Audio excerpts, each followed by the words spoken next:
السلام عليكم ورحمة الله وبركاته. الحمد لله رب العالمين والصلاة والسلام على رسوله الكريم وعلى آله وصحبه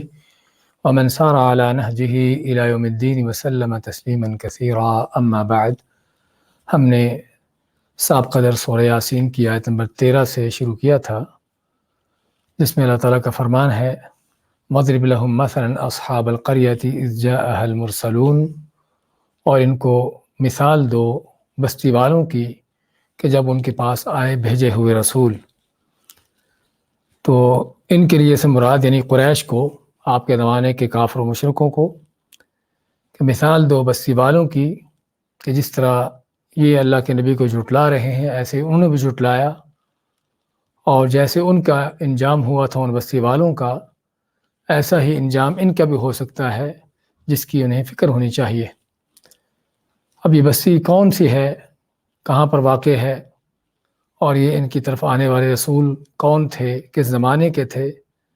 اس کا قرآن و سنت میں کوئی اس کی یعنی کہ وضاحت نہیں ہے. اور ہم نے بیان کیا تھا کہ قرآن کریم کے واقعات کا تعلق عبرت اور سبق سے ہوتا ہے، نہ کہ چیزوں کے حقائق بیان کرنے میں. تو چنانچہ بستی کوئی بھی ہو اور یہ رسول کسی بھی زمانے کے ہوں، اور ظاہر یہی ہے کہ اللہ تعالیٰ کی طرف سے بھیجے ہوئے رسول تھے، نہ کہ کسی نبی کے بھیجے ہوئے دائی تھے. تو جب ان کے پاس رسول آئے اللہ تعالیٰ کے،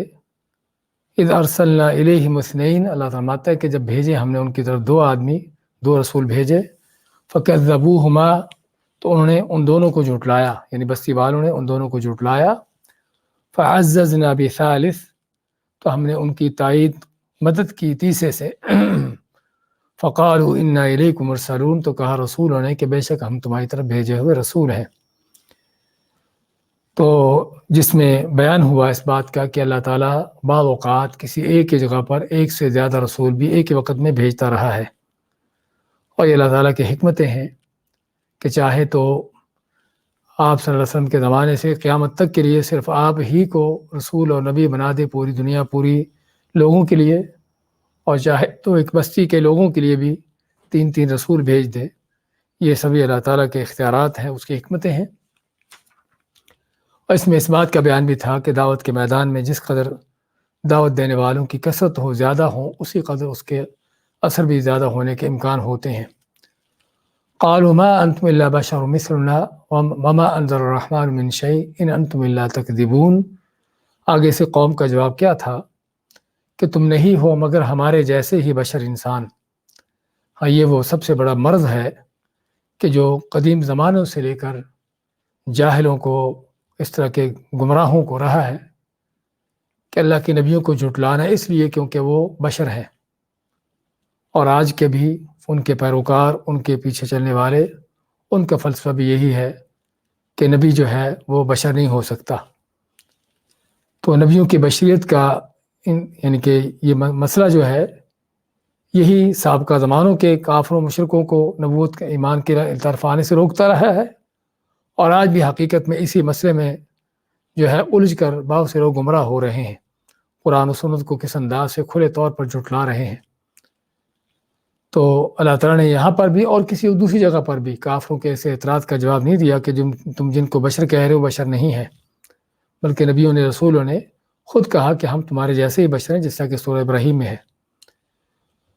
وما انزل الرحمن من شيء، اور انہوں نے کہا کہ الرحمن نے کوئی چیز نازل نہیں کی. ان انتم الا تکذبون، نہیں ہو تو مگر جھوٹ بولتے. کس انداز سے بڑی قباحت کے ساتھ اور بڑی ہٹ درمی کے ساتھ جو ہے اللہ کے نبیوں کو کس انداز سے جھٹلایا ہے. اور یہی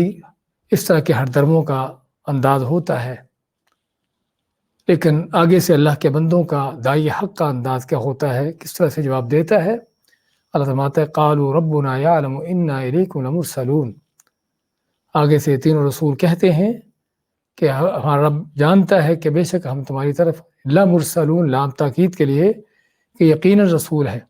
اور اس سے پہلے انا الیکم، انا کا لفظ بھی تاکید کے لیے. تو جس طرح کافروں نے ان رسولوں کو جھٹلانے پہ بڑی گستاخی سے اور بڑی جو ہے وہ ہٹ درمی سے کام لیا تھا، ایسے ہی ان رسولوں نے بھی ان کو جواب دینے میں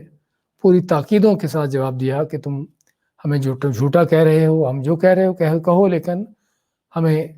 ہم تم کو یقین دلاتے ہیں کہ ہم اللہ کی طرف سے بھیجے ہوئے رسول ہیں۔ وما علینا الا البلاغ المبین، اور نہیں ہے ہم پر مگر کھلے طور پر تبلیغ کر دینا، پہنچا دینا، کہ تم کو حق پر چلانا ہمارا کام نہیں ہے، یہ اللہ کا کام ہے، ہمارا کام تم کو کھلے طور پر اللہ کا دین پہنچا دینا، سنا دینا ہے۔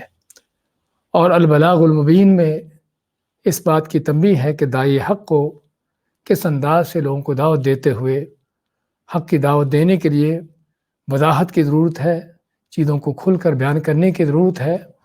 تاکہ سننے والوں پر پوری طرح حجت قائم ہو جائے، ان کو ہر چیز واضح ہو جائے، تاکہ جو مانتا ہے، قبول کرتا ہے، وہ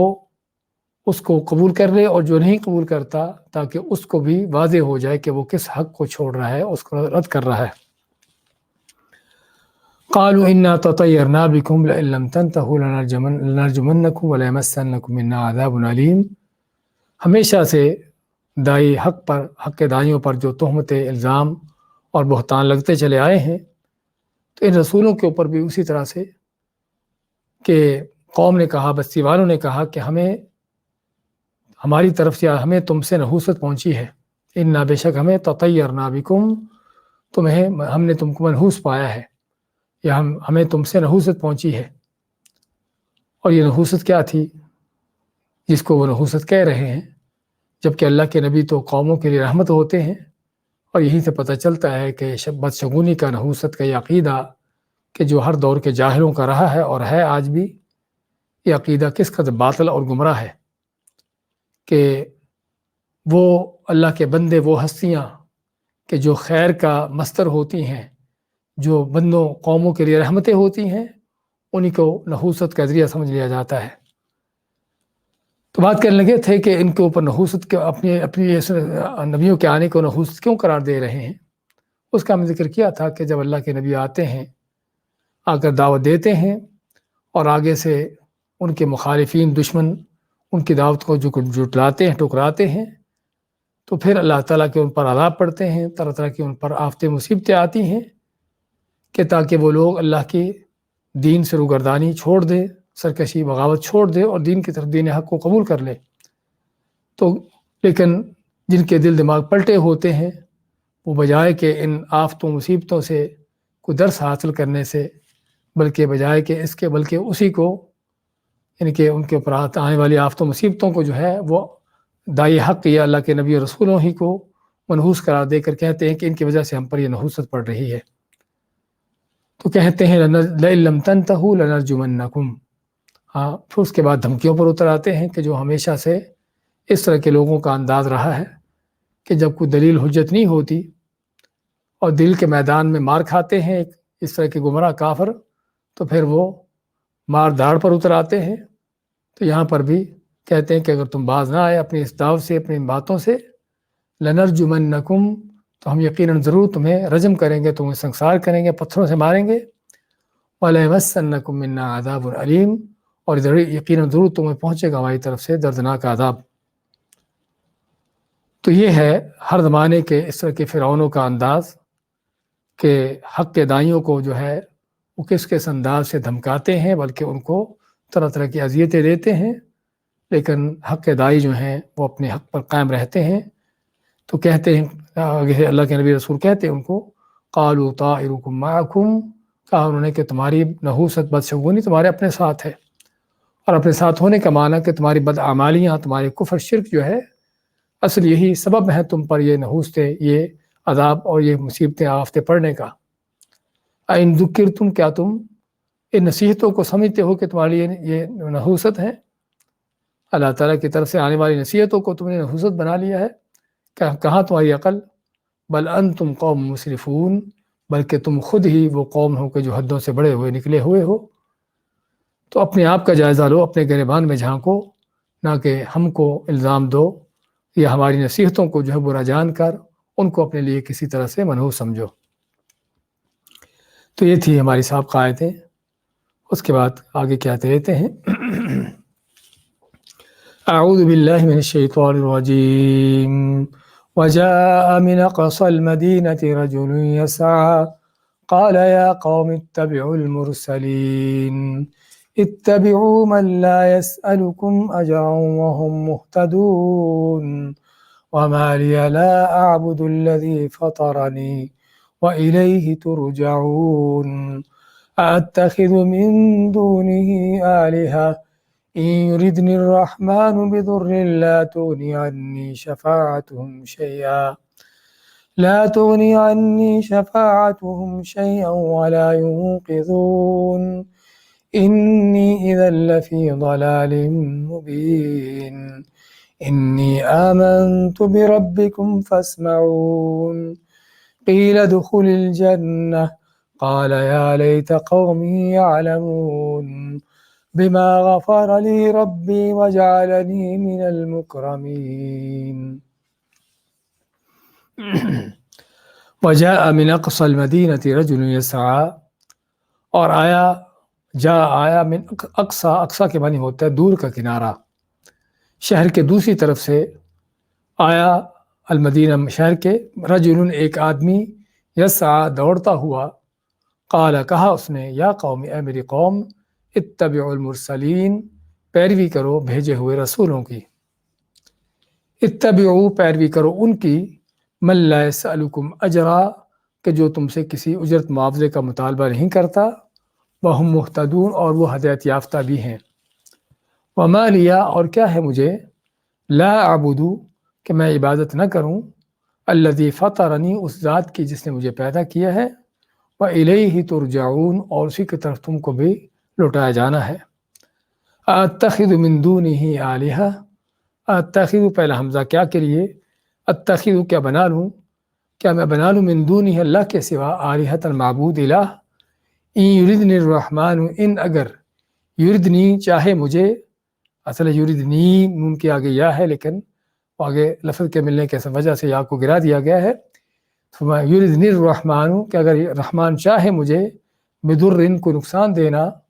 لا تغنی عنی شفاعتہم شیئا، لا تغنی تو نہیں فائدہ دے سکتی، عنی مجھے، شفاعتہم ان کی شفاعت، یعنی جن کو اللہ کے سوا کو معبود بناؤں ان کی شفاعت مجھے کوئی کام نہ دے سکے، شیئا کچھ بھی، ولا ینقذون اور نہ ہی مجھے بچا سکیں، انی اذن اگر میں ایسا کر لیتا ہوں تو پھر میں ہوں گا یقیناً لفی ضلال مبین، یقیناً ضرور کھلی گمراہی میں ہوں گا، انی آمنت بربکم فاسمعون میں بے شک ایمان لایا تمہارے رب پر، فاسمعون پس میری بات سنو، اصل میں فاسمعونی کہ میری بات سنو، قیل ادخل الجنہ کہا گیا کہ داخل ہو جا جنت میں، قال یا لیت قوم یعلمون تو کہا اس نے کہ کاش کہ میری قوم جان لیتی، بما غفر لی ربی کہ جو مجھے بخش دیا میرے رب نے، میرے رب نے میری بخشش کر دی، وجعلنی من المکرمین اور مجھے معزز لوگوں میں سے بنا دیا۔ سورہ یاسین کی آیت نمبر 20 سے 27 تک کی تلاوت اور ترجمہ پیش کیا گیا ہے۔ فرمایا اللہ تعالیٰ نے وجاء من اقصى المدینۃ رجل یسعى اور آیا شہر کے دوسرے کنارے سے، دوسری طرف سے آدمی دوڑتا ہوا، ایک آدمی دوڑتا ہوا آیا۔ تو واقعے کیسے آ کے اس واقع جو چل رہا ہے کہ اللہ تعالیٰ صاحب کا آیتوں میں ذکر کیا تھا کہ اللہ تعالیٰ نے ایک بستی کی مثال دی ہے قریش کو کہ جن بستی والوں کی طرف اللہ نے پہلے دو رسولوں کو بھیجا، تو جب بستی والوں نے ان دونوں رسولوں کو جھٹلایا تو اللہ نے پھر تیسرا بھی بھیجا تاکہ ان کی مزید تقویت ان کو حاصل ہو، تو بستی والوں نے تینوں کو جھٹلا دیا، اور جھٹلانے کے پیچھے اصل ان کا جو بہانہ تھا وہ کیا تھا کہ تم تو ہمارے جیسے انسان ہو، تم کیسے نبی بن کر آ گئے ہو، کیونکہ جو کہ ہر زمانے کے جاہلوں کا انداز رہا ہے، اور ساتھ ہی ان کو جو ہے کہا کہ ہمیں تم سے نحوست پہنچی ہے اور اپنی باتوں سے باز آ جاؤ ورنہ ہم تم کو سنسار کریں گے اور تم کو دردناک عذاب دیں گے، اس طرح کی باتیں انہوں نے کی، تو اور ساتھ ہی انہوں نے قتل کرنے کی دھمکی دے دی، کیونکہ رجم کا معنی سنسار کرنے کا معنی قتل کرنا۔ تو اب جو ہے ظاہر سے آ کو اس بات قصے کا بتاتا ہے کہ ایک خبر پھیلتی ہے، اور یہ بستی سے مراد کچھ بستی چھوٹا موٹا گاؤں نہیں بلکہ شہر تھا، جس طرح کہ آگے صاف ذکر آ رہا ہے کہ مدینہ کا شہر کا ذکر آیا، تو ایک بڑا شہر تھا جس کی بڑی آبادی تھی، تو ان نبیوں کے آنے کی خبر جو ہے بستی میں پھیلتی ہے، شہر میں پھیلتی ہے، اور آگے سے قوم کا جو انداز ہے وہ بھی لوگوں کے اندر چرچا ہوتا ہے کہ لوگ آگے سے ان کو کیا جواب دے رہے ہیں، کس انداز سے ان کو ٹھکرا رہے بلکہ ان کو قتل کرنے کی دھمکیاں دے رہے ہیں۔ اب یہ بات چلتے چلتے شہر کے دوسرے کنارے تک جا پہنچی، اور وہاں پر ایک اللہ کا بندہ جس کا قرآن میں نام نہیں آیا، اور اس ساری روایات میں اس کا ذکر آیا ہے کہ اس کا نام حبیب النجار تھا، تو اللہ بہتر جانتا ہے اسی نام سے تھا وہ شخص یا کوئی اور نام سے۔ تو اللہ کے اس بندے کو ان نبیوں کی خبر پہنچتی ہے کہ کوئی داعی حق اللہ تعالیٰ کی حق کی دعوت لے کر کوئی نبی رسول آئے ہیں، اور آگے سے جاہل قوم نے ان کے ساتھ کیا معاملہ کیا اور کیا کر رہی ہے۔ تو جیسے اس اللہ کے بندے کو پتہ چلتا ہے، اللہ ماتا ہے وَجَاءَ مِنْ أَقْصَى الْمَدِينَةِ رَجُلٌ يَسْعَىٰ، اور مدینہ کے شہر کے دوسری طرف سے، مدینہ سے مراد یہ شہر کے دوسرے کنارے سے آدمی آیا، اور اقصیٰ کے معنی دور کا کنارہ، جیسے پتہ چلتا ہے کہ واقعی یعنی ان نبیوں کے آنے ایک وقت گزر چکا تھا اور ان کی خبریں جو ہیں وہ دور تک پہنچ چکی تھیں۔ تو اس آدمی تک بھی خبر پہنچی، تو یہ آدمی آیا یسعیٰ، دوڑتا ہوا۔ کس لیے دوڑتا ہوا؟ کیونکہ پتہ چل گیا تھا کہ نبی رسول آئے ہیں، اللہ کی طرف سے بھیجے ہوئے ہیں، اور جاہل قوم جو ہے ان کو قتل کرنے پر تل چکی ہے۔ تو اس کو پتہ تھا کہ کتنا بڑا جرم ہونے والا ہے، کہ جس جرم کا اس قوم پر، اس علاقے پر کتنا بڑا عذاب آ سکتا ہے۔ تو یہ ہے اللہ تعالیٰ کے نیک بندوں کی خیر خواہی ہر زمانے میں۔ تو اللہ کا نیک بندہ یہ دوڑتا ہوا آیا ہے تاکہ قوم کو اس جرم سے بچا سکے، اور نبیوں کو بھی قتل ہونے سے جو ہے ان کو یعنی کوئی رکاوٹ بن سکے قوم اور نبیوں کے درمیان۔ تو آیا قوم کو سمجھانے کے لیے، اور یہ ساتھ دوڑتا ہوا اس خطرے میں کہ کہیں یہ نہ ہو کہ قوم اپنے طیش اور غضب میں نبیوں کو قتل ہی نہ کر ڈالے۔ جسے پتہ چلتا ہے کہ جب دل میں خیر خواہی کا جذبہ ہوتا ہے تو آدمی کیا کچھ کر جاتا ہے۔ تو چنانچہ، اور اس میں اس بات کا بھی بلکہ بیان ہے کہ انسان کا فرض بنتا ہے اہل حق کا ساتھ دینا، حق کے ساتھ کھڑے ہونا، چاہے اس میں اس کو جان بھی قربان کیوں نہ کرنا پڑے، جس طرح کہ اس واقعے میں ہم دیکھ رہے ہیں۔ تو یہ آدمی دوڑتا ہوا شہر کے دوسرے کنارے سے لوگوں کے پاس پہنچا جو نبیوں کو جھٹلا رہے تھے۔ قال، کہا انہوں نے آ کے، یا قوم، اے میری قوم، اور اے قوم، اے میری قوم، یہ نہیں کہا کہ اے لوگو، اے جھٹلانے والو، یہاں پر بھی ایک دعوت کا انداز کہ ان کافروں کو، دشمنوں کو، ان ظالموں کو، بلکہ کہ جو اللہ کے سچے نبیوں کو نہ کہ جھٹلا رہے بلکہ ان کو قتل کرنے پر تلے ہوئے ہیں، ایسے ظالم و بدماشوں کو بھی اس انداز سے مخاطب ہونا کہ جس میں ان کو اپنی طرف مائل کیا جائے، ان کو بات قبول کرنے کے لیے تیار کیا جائے۔ ہاں، تو دعوت کے میں ایک بہت بڑی یہ چیز ہے کہ کتنا بڑا بھی کوئی مجرم کیوں نہ ہو،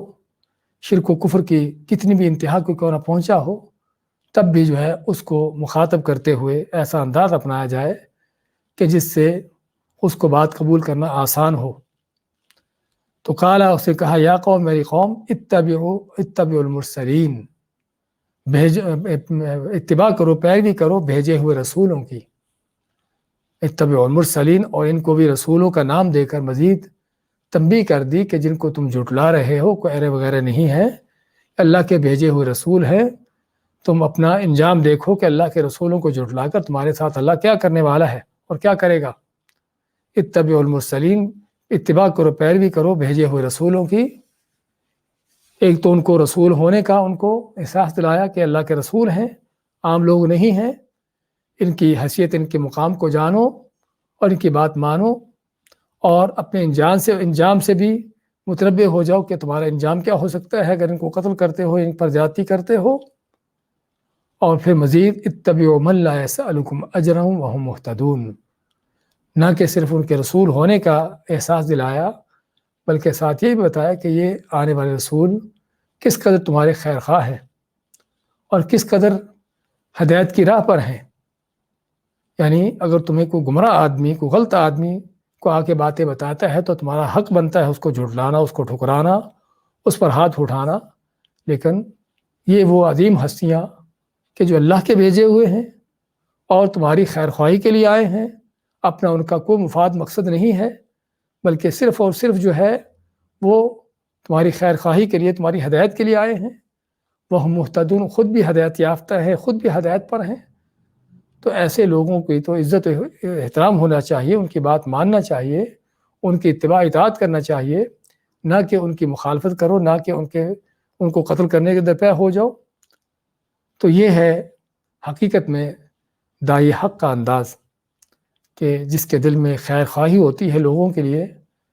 اور جذبہ ہوتا ہے لوگوں کی خیر کا، کس انداز سے وہ لوگوں کو ان کو گمراہیوں سے، تباہیوں سے بچانے کی اس کی کوشش ہوتی ہے، اور ان کو خیر خواہی کے لیے کس طرح اس کی کوشش ہوتی ہے ان کو اس طرح کی باتوں کی طرف لانے کی۔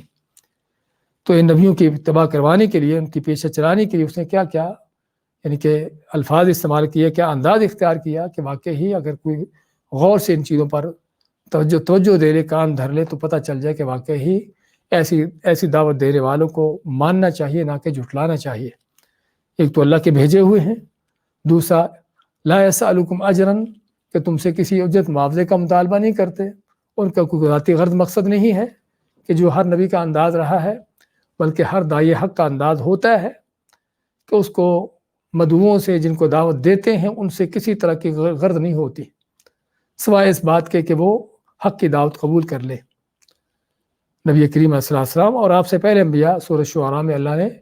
کئی نبیوں کا ذکر کیا، اور ہر نبی کا ذکر کرتے ہوئے کیا فرمایا کہ اس نبی کا کہنا کیا تھا، لا اسألکم علیہ اجرا، کہ میں اپنی اس دعوت پر، اس تبلیغ پر تم سے کوئی اجرت معاوضے کا مطالبہ نہیں کرتا۔ تو جو اس بات کی دلیل ہوتی ہے کہ واقعی یہ اپنی دعوت میں خالص ہے، مخلص ہے، خیر خواہ ہے، اور یعنی کہ بے لاگ ہے، کسی طرح کے اس کو غرض مقصد نہیں ہے سوائے ہماری ہدایت کے۔ کیونکہ جو گمراہ ہوتے ہیں ان کو دیکھا جاتا ہے، آج کے گمراہ کن پیر و ملاؤں کا حال سبھی کے سامنے ہے کہ کس طرح سے لوگوں کا دین بھی برباد کر رہے ہیں، ان کے مال بھی ہتھیاتے ہیں، دین کے ڈاکو اور رہزن اور چور کس انداز سے لوگوں کو لوٹتے ہیں دین کے نام سے، وہ واضح ہے۔ لیکن داعی حق جو ہے ہمیشہ اپنی جیب سے خرچ کر کے لوگوں کو کھلاتا پلاتا ہے، ان کے معاملات چلاتا ہے، اور ان سے کسی طرح کی اس کو غرض مقصد نہیں ہوتی۔ تو کہتے ہیں من لا یسألکم اجرا اتبعوا من لا یسألکم علیہ اجرا، ان کی پیروی کرو کہ جو تم سے کس طرح کا اجرت معاوضہ نہیں مانگتے، وہم محتدون، بلکہ وہ ہدایت یافتہ بھی ہیں۔ تو ایسے لوگوں کا اتباع کرنی چاہیے، ان کا ساتھ دینا چاہیے کہ جو تم کو خود بھی سیدھی راہ پر ہیں، تم کو بھی سیدھی راہ کی طرف بلاتے ہیں۔ اچھا، پہلے ان کو زبانی دعوت دی، اس کے بعد اپنا عملی نمونہ پیش کرتے ہیں۔ ماتے وما لی لا اعبد الذی فطرنی والیہ ترجعون، وما لیا، اور کیا ہے مجھے، لا اعبدو، کہ میں عبادت نہ کروں، الذی، اس ذات کی، اس اللہ کی، فطرنی، جس نے مجھے پیدا کیا ہے، والیہ ترجعون، اور اسی کی طرف تم کو بھی لوٹایا جانا ہے۔ ہاں، یہ ہے دعوت میں عملی نمونہ پیش کرنا، کہ جو ہمیشہ اللہ کے نبیوں کا داعی حق کا رہا ہے، حق کی دعوت دینے والوں کا رہا ہے، کہ جس طرف وہ دعوت دیتے ہیں، جس چیز کے لوگوں کو دعوت دیتے ہیں، سب سے پہلے وہ خود اس پر عمل پیرا ہوتے ہیں۔ تو نبی آئے، رسول آئے حق کی دعوت دینے کے لیے، توحید کی دعوت دینے کے لیے، اس اللہ کے نیک بندے نے اس دعوت کو قبول کیا، اور قبول کرنے کے بعد اس کا اعلان بھی کیا، اور اس کو اپنے آپ کو عملی طور پر عملی نمونہ بنا کر پیش کیا کہ کیا وجہ ہے کہ میں اس اللہ کی عبادت نہ کروں جس نے مجھے پیدا کیا۔ اور دیکھیں یہاں پر بھی دعوت کا کیا انداز ہے۔ حقیقت میں دعوت کے یہاں پر بڑے بڑے ہمیں اصول مل رہے ہیں۔ ایک تو عملی نمونہ پیش کرنا، اپنے آپ کا اپنا عمل پیش کرنا، جس طرح اللہ فرماتا ہے وَمَنْ أَحْسَنُ قَوْلًا مِّمَّنْ دَعَا إِلَى اللَّهِ وَعَمِلَ صَالِحًا وَقَالَ إِنَّنِي مِنَ الْمُسْلِمِينَ، کہ اس سے بہتر کس کی بات ہو سکتی ہے کہ جو اللہ کی طرف دعوت دے اور خود بھی نیک عمل کرتا ہو، اور کہے کہ میں مسلمانوں میں سے ہوں، یعنی اپنا آپ پیش کر رہا ہے، اپنے آپ کا اپنا عمل پیش کر رہا ہے، لوگوں کے سامنے دکھا رہا ہے کہ دیکھو میں جو تمہیں دعوت دیتا ہوں صرف تم کو نہیں کہہ رہا، خود نہیں کر رہا، بلکہ سب سے پہلے میں خود اس پر عمل پیرا ہوں۔ تو یہاں پر بھی اللہ کے نیک بندہ اپنا عملی نمونہ پیش کرتا ہے، اور پیش کرتے ہوئے اس کے الفاظ کے اندر کیا دعوت کا انداز ہے۔ کہتے وما لیا، اور مجھے کیا وجہ ہے کہ لا اعبدو، میں ایسی عبادت نہ کروں اس ذات کی، الذی، اس ذات کی، فطرنی، جس نے مجھے پیدا کیا، جس میں اس بات کا سبق ملا کہ معبود وہ ہوتا ہے کہ جو پیدا کرنے والا ہے۔ عبادت اس کی ہونا چاہیے جو خالق ہے، جو پیدا کرتا ہے۔ جو خود پیدا نہیں کر سکتا بلکہ پیدا شدہ ہے، اس کی عبادت نہیں ہونا چاہیے، وہ معبود ہونے کا حقدار نہیں ہے۔ اور قرآن کریم اللہ نے کئی جگہوں پر اس بات کا بیان کیا ہے کہ تم کیا ان کی پوجا کرتے ہو جنہوں نے تم کو پیدا نہیں کیا اور جنہوں نے کچھ بھی پیدا نہیں کیا، بلکہ خود وہ پیدا ہوئے ہیں، اپنے آپ کو پیدا نہیں کر سکے، کہاں کہ تمہاری عقلیں ہیں۔ تو اس لیے معبود ہونے کی شرط ہے اور معبود ہونے کی صفت ہے کہ وہ خالق ہو، پیدا کرنے والا ہو۔ اور یہی سے ہی جھوٹے معبودوں کی ایک بہت بڑی پہچان ہو جانی چاہیے کہ اللہ کو چھوڑ کر اوروں کی جو عبادت ہو رہی ہے ان کا جھوٹا ہونا یہیں سے ہے، ان کا معبود بنانا باطل یہیں سے ہے کہ وہ خالق نہیں ہے، وہ پیدا کرنے پر قادر نہیں بلکہ وہ خود پیدا شدہ ہے۔ تو کہتا ہے اللہ کا ایک بندہ کہ مجھے کیا ہے کہ میں اس اللہ کی عبادت نہ کروں کہ جس نے مجھے پیدا کیا۔ وَإِلَيْهِ تُرْجَعُونَ، اور دوسری بات یہ بھی ہے کہ یہ نہیں کہ پیدا کر کے تم کو اور مجھ کو ایسے چھوڑ دیا ہے بے لگام، بے نتھے بیل کی طرح کہ جو مرضی کرتے چاہو اور تمہارا کوئی حساب کتاب نہیں، مر کے مٹی بن جاؤ اور ختم ہو جاؤ بس، بلکہ فرمائے وَإِلَيْهِ تُرْجَعُونَ، اور تم کو اس کی طرف لوٹنا بھی ہے۔ جس اللہ نے تم کو پیدا کیا ہے اور پیدا کرتے ہوئے خاص مقصد رکھا ہے اور وہ اللہ کی عبادت ہے، اس اللہ نے تم کو مرنے کے بعد پھر سے اٹھا لینا ہے، اپنے سامنے کھڑا کر لینا ہے اور تمہارا ایک ایک چیز کا حساب لے لینا ہے۔ تو ذرا فکر کر لو ان لمحات کی، ان دنوں کی، اس وقت کی کہ جب اللہ کے سامنے پیش ہوگے، لوٹائے جاؤ گے، تو اس وقت کیا لے کر لوٹو گے اللہ کے پاس، کیا لے کر جاؤ گے۔ حقیقت میں دعوت کا بڑا عظیم انداز ہے کہ جس پر غور کرنے کی، سمجھنے کی ضرورت ہے اور کہ اس کو اپنانے کی ضرورت ہے کہ لوگوں کو اللہ کا ڈر خوف دلانے، ان کو آخرت کی فکر دلانے کا کیا انداز ہے اور توحید کی دعوت دینے کا کیا عظیم طریقہ ہے کہ عبادت اس کی ہونی چاہیے کہ جو خالق و مالک، رازق ہے، مدبر ہے، نہ کہ وہ کہ جو خود کسی چیز کے مالک نہیں، نہ کہ وہ جن کو خود کو اپنے آپ کا اختیار بھی نہیں، اوروں کا اختیار کیا ہونا۔ اور عبادت اس کی ہونی چاہیے کہ جس کو جا کے تم نے کل حساب دینا ہے، کہ جس کے سامنے کھڑے ہو کر تم کو اب پوری زندگی کا حساب دینا، اس کی عبادت کرو، جن کا تمہارے ساتھ کوئی تعلق واسطہ ہی نہیں، اور مرنے کے بعد، ان کے دوبارہ اٹھنے کے بعد بھی جو تمہارے کسی کام نہیں آ سکتے، جس کا اقرار ہے، تو ان کی عبادت کیسے کی جاتی ہے؟ تو اس کی عبادت کرو جس کے جا کے حساب دینا ہے، اس کے طرف تم کو لوٹایا جانا ہے، اسے پورا تم سے حساب لینا ہے۔ پھر ان کے شرک کا رد کرتے ہیں کہ تم جس شرک میں پڑے ہو اس کو بھی ذرا غور و فکر کرو کہ میں تو تم کو یہ توحید کی دعوت دی ہے، اسے ایک اللہ کی دعوت دی ہے جس کا حق یہ ہے۔ اس اللہ کو چھوڑ کر تم جس کے پیچھے پڑے ہو ان کا بھی حال دیکھو، تم کیا کر رہے ہو۔ اتخذ من دونه آلہہ، یہاں پر بھی ان کو نہیں کہتا کہ تم کیا کرتے ہو، بلکہ یہاں پر بھی اپنے آپ کو پیش کرتا ہے۔ اور یہ ہے جیسا بتایا ہے کہ دعوت کا عظیم انداز کہ آدمی حق کا کام کرتے ہوئے، نیکی کا کام کرتے ہوئے اپنے آپ کو پیش کرے کہ دیکھو میں یہ چیز کر رہا ہوں، اور کسی غلط کام سے رکتے ہوئے بھی اپنا نمونہ پیش کرے اور بتائے کہ میں یہ غلط کام کیوں نہیں کر رہا۔ فرمایا اتخذ، کیا میں بناؤں، من دونہ، اس اللہ کے سوا، آلہۃ، معبود، آلہہ الہ کی جمع، ان یردنی الرحمن بضر لا تغنی عنی شفاعتهم شیئا، ان اگر یردنی، مجھے چاہے، الرحمن، رحمان اللہ تعالیٰ، بضر، کو نقصان دینا، اگر رحمان اللہ کی ذات مجھے کو نقصان دینا چاہے، مجھے کوئی آفت مصیبت ڈالنا چاہے مجھ پر، مجھے کوئی کسی بیماری تکلیف میں دوچار کرنا چاہے، تو لا تغنی عنی شفاعتهم شیئا، تو جن کو تم اللہ کے سوا بنا رہے ہو معبود، یا جن کو اللہ کے سوا میں معبود بنا لوں گا، وہ مجھے ان کی کوئی شفاعت کام نہ آئے گی، ان کی کس طرح کی سفارش میرے کام نہ آ سکے گی، ولا ينقذون، اور نہ کسی اور طریقے سے مجھے بچا چھڑا سکیں گے۔ یہاں پہ دیکھیے دعوت کا کیا انداز ہے۔ ایک تو اپنے آپ کو پیش کیا کہ اللہ کو چھوڑ کر میں اوروں کو الہ معبود بناتا ہوں، تو دیکھو ذرا کہ کن کو بنا رہا ہوں، کہ ان کی طاقتیں قوتیں کیا ہیں، ان کے اندر صلاحیتیں کیا ہیں، ان کے اختیارات کس طرح کے ہیں، کن چیزوں کے مالک ہیں، ذرا دیکھنے کی ضرورت تو ہے۔ آدمی ہمیشہ دنیا کے اندر بھی، دنیاوی معاملات میں بھی، کسی سے صرف یہ نہیں کہ کسی کو معبود بناتا ہے، کسی پوجا کرتا ہے، بلکہ کسی سے دوستی بھی لگاتا ہے، تو عموماً دوستی لگاتے ہوئے بھی آدمی دیکھتا ہے کہ یہ کون ہے، اس سے دوستی لگانے کا مجھ کو فائدہ کیا ہوگا، اس سے مجھے کیا ملے گا؟ تو عموماً آدمی دنیا کے اندر حتیٰ کہ معمولی قسم کے وقت کے لیے بھی کسی کے ساتھ تعلق قائم کرتے ہوئے دیکھتا ہے کہ اس سے مجھے کیا ملے گا، کیا فائدہ ہوگا، یہ کس طرح کا شخص ہے، اس کی صلاحیتیں کیا ہے، اس کی حیثیت کیا ہے۔ اور اسی طرح اس لیے عام طور پر گھٹیا قسم کے، بیکار قسم کے ایسے لوگوں کے ساتھ کوئی دوستیاں بھی نہیں لگاتا، پتہ ہے کہ ان کے ساتھ دوستی لگا کے ذلت خواری ہوگی اور کچھ نہیں ملے گا۔ تو یہاں پر بھی تم دیکھو کہ اللہ کو چھوڑ کر، رب کائنات کو چھوڑ کر اگر اوروں کی تم عبادت پوجا کرتے ہو تو جن کی پوجا کر رہے ہو ان سے تم کو کیا ملتا ہے، وہ تمہارے لیے کیا کر سکتے ہیں؟ ذرا غور و فکر تو کرو، سوچو صحیح ذرا۔ تو یہاں پر بھی غور و فکر کی، سوچ فکر کی بہت بڑی دعوت ہے۔ تو کہتا ہے اللہ کے نیک بندہ، اتخذ من دونہ آلہہ، کیا میں اللہ کے سوا اوروں کو معبود بنا لوں؟ اور جن کا حال کیا ہے؟ ان کا حال یہ ہے، ان یردنی الرحمن بضر، کہ اگر رحمان مجھے کوئی نقصان دینا چاہے، مجھے کوئی تکلیف دینا چاہے، لا تغنی عنی شفاعتہم شیئا، تو ان کا مجھے اللہ کے عذاب سے بچانا، چھڑانا،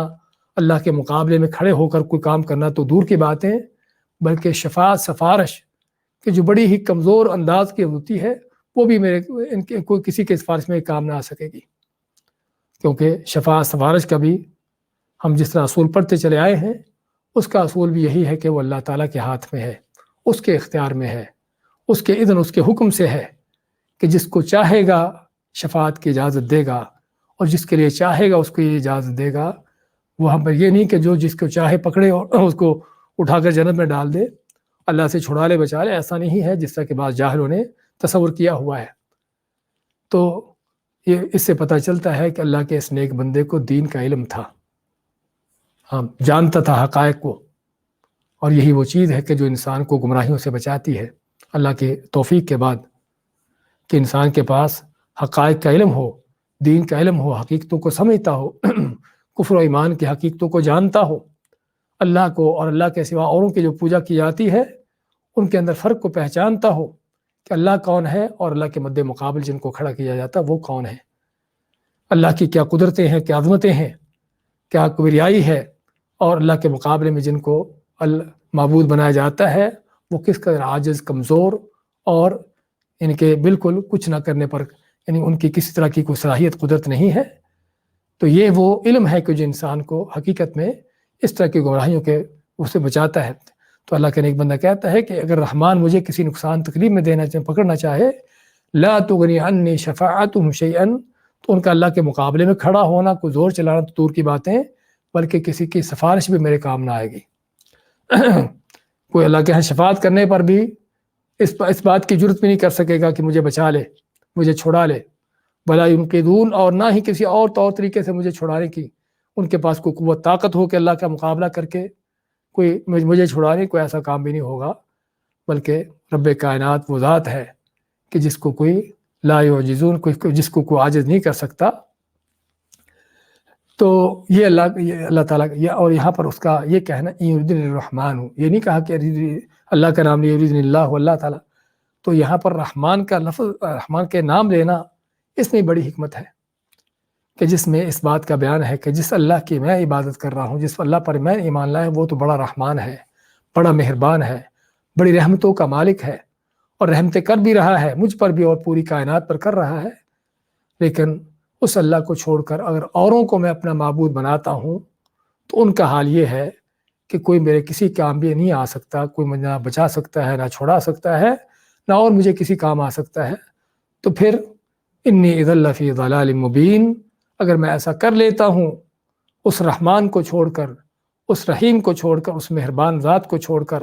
ان کو اپنا معبود بنا لیتا ہوں جن کے اندر کوئی رحم ہو بھی نہ، اور جو رحم کرنے پر قادر بھی نہ ہو،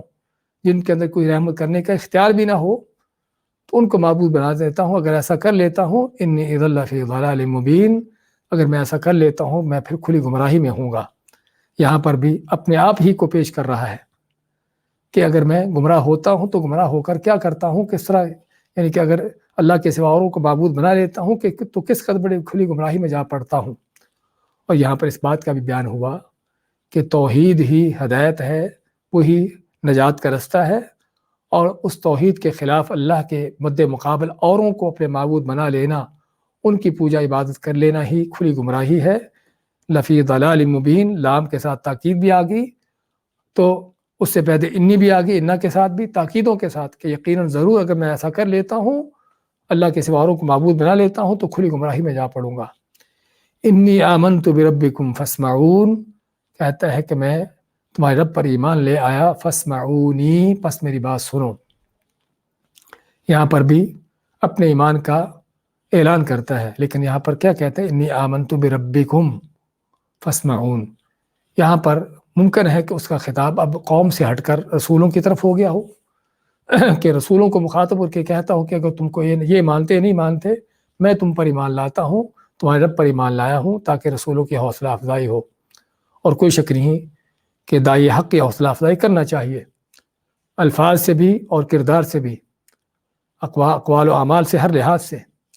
تو کہتا ہے انی آمنت بربکم، میں تمہارے رب پر ایمان لے آیا۔ اگر رسولوں کو مخاطب کیا،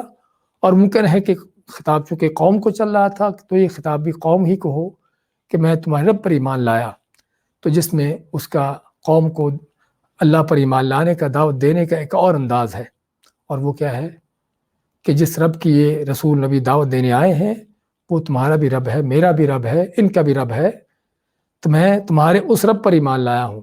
تو اس میں قوم کو احساس دلایا کہ تم کو بھی اسی رب پر ایمان لے آنا چاہیے، اس کو چھوڑ کر اوروں کو ماننا، اوروں کے پیچھے چلنا، اوروں کو اپنے مشکل کشا حاجت روا ماننا، اوروں کے اپنے داتا دستگیر بنا لینا، یہ گمراہیاں ہیں۔ صرف اس رب پر ایمان لاؤ جس پر میں ایمان لایا ہوں۔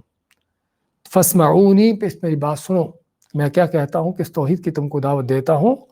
اور کس جنت کی طرف تم کو بلاتا ہوں۔ تو یہ اس میں اگر پیغمبروں کی طرف اس کا خطاب تھا تو اپنی استقامت کا اعلان، اور قوم کی طرف خطاب تھا تو یہاں پر بھی قوم کو احساس دلانا کہ جس رب کی میں تم کو اور یہ نبی تم کو دعوت دے رہے ہیں، وہ صرف ہمارا ہی رب نہیں، وہ تمہارا بھی رب ہے۔ جس طرح ہم پر فرض ہے اس پر ایمان لانا، ایسے ہی تم پر بھی فرض ہے، اور جس طرح ہماری نجات اس رب پر ایمان لانے میں ہے، تمہاری بھی نجات اسی میں ہے۔ تو کہتا ہے انی آمنت بربکم فاسمعون، میں تمہارے رب پر ایمان لایا، پس میری بات سنو۔ اسی پر اکتفا کرتے ہیں، اور باقی آیتیں انشاءاللہ بعد میں پڑھتے ہیں۔